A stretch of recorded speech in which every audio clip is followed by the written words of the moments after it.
tira dito? Sa Post office. Apo.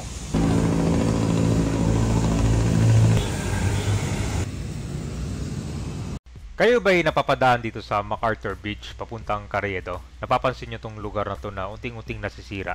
Naging squatting area. Simula nung nasarado itong kalsada dyan, Riverside Drive kasi yan papuntang Manila Post Office. Dito na nagsimula yung pag-squat area. Na nasisira yung mga damo, nasusunog, at higit sa lahat, grabe yung amoy dito. Nagmisto lang kubeta. Alright guys, magandang hapon. Nandito na tayo ngayon sa Metropolitan Theater. Nakikita nyo, itong tulay papunta to sa Quezon Bridge. Ito naman yung MacArthur Bridge. At i-update natin ngayon itong sitasyon ng tulay kasi marami pang mga dyan na nakatira sa ilalim ng tulay. At may pakita ko rin sa inyo kung ano pa yung kailangang ayusin dito.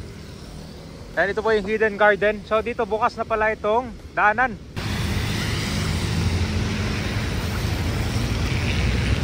Yan, nabuksan to, no? So pagkatawid, maglalakad ka pa dito. Andun pa yung pedestrian lane.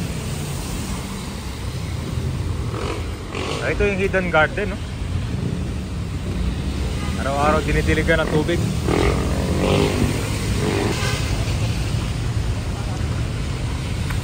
Ito yung Liwasang Bonifacio. Lakad tayo dito guys.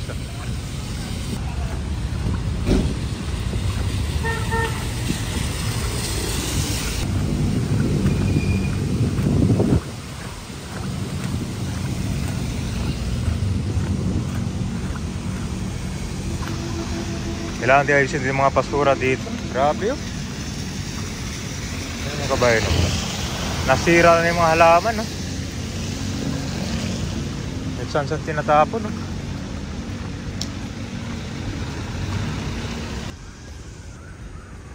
Yung mga damit nila dito na lang nakasampay sa may tulay. Itong kalsada na to, matagal na tong hindi pa nabuksan. May daanan kasi ito kaliwa, road yata yun sarado pa, ginagawa pa kasi. Daanan to papunta dyan sa may Pasig River Esplanade. Pero for the meantime, habang sirado siya, ito may na yung sitwasyon. Matagal na yan Hindi pa nadadaanan ng mga sasakyan.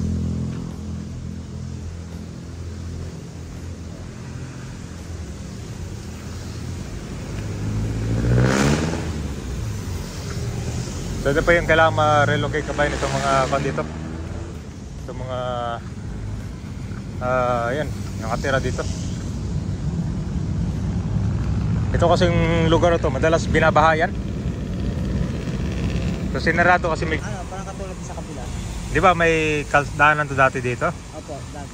Panglabas niyan sir sa post office. Opo. Dito yung tuhod.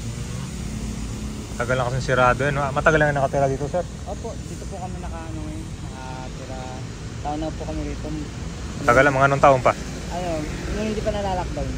Dito na sa labas. Mga dito si Kayorme pa no? Opo. Araw-araw naglinis dito yung mga taga DPS? Anong kiniklearing nila dito sir? Nag-ano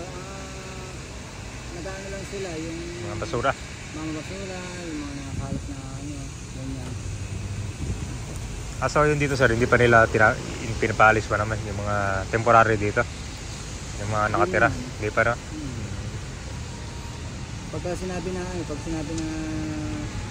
paalis, kaya alis kami, pero bumabalik din kami. Na-clearing na pala ito dati dito? Mga GPS, engineering. Meron ba isa sir, di ba marami pang bahay yata? Dito di ba marami yan? Yan yata yung kasama sa i-demolish para gagawing concert dito? Yung Esplanade no? Dito durugtong yan? Parang karugtong din yan, gano'n. So marami din mga nakatira. Saan yung daanan nila sir?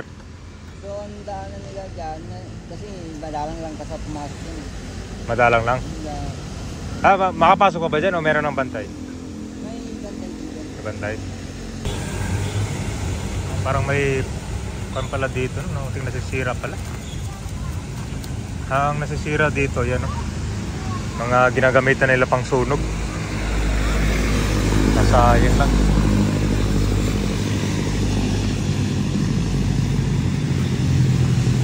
Meron palang kabayo dito. Kaya kabayan, yung Esplanade, dito yung karugtong niya. Papakita ko sa inyo yung mga bahay dyan ha. Nandito na kasi sa post office, diretso yan. Lampas naman dito sa daanan ng LRT. Saka pag dumang ito kabayan, amoy ko no, amoy etchas.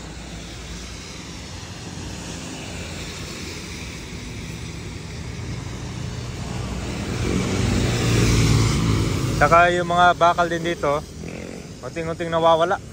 Tulad yun ano, mga wirings, mga kinikilo.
Yan, yung nakabakod kamay nito yung karugtong ng Esplanade.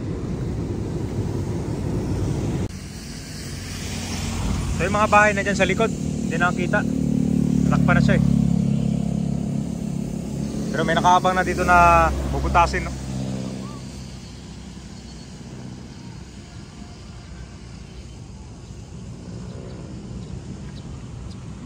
Ang karugtong niya. Yan, yung sinasabi kong kalsada, ito yon, diretso. Nadaan yan silalim, papunta dyan sa Manila Post Office. Yung tubig dito, stagnant na, hindi gumagalaw. Kaya maganda talaga nga, i-redevelop na rin to dito eh. Kasi nagiging kwan siya, squatting area eh. Kasi dito, ito malapit sa Manila Post Office. Kaya kailangan talagang konto aksyonan. Mukhang nababayaan na siya naging konso parang naging pambansang kumbeta.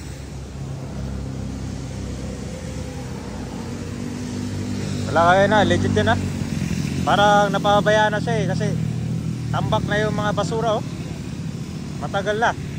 Saka sobrang lakas ng amoy.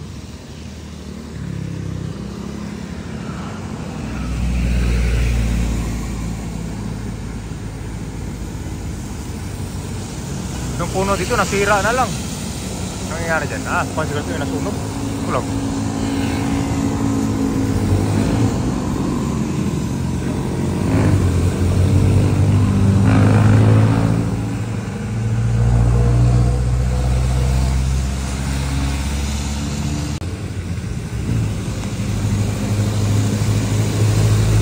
Mas malakas pa yung amoy dito kumpara mo dun sa Quezon Bridge. Doon naman kasi nalilinis pa, dito wala talaga. Hindi kaya ng flushing to. Kailangan to, hukay talaga. Kasi nakabaon na sa lupa yung mga etchas yan eh.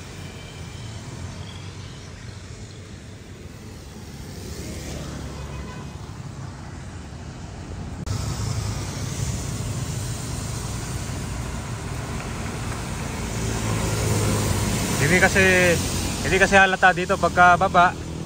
Nakatago ka dyan Hindi ka makikita dito. Dito yung kontra ka pwesto sa ilalim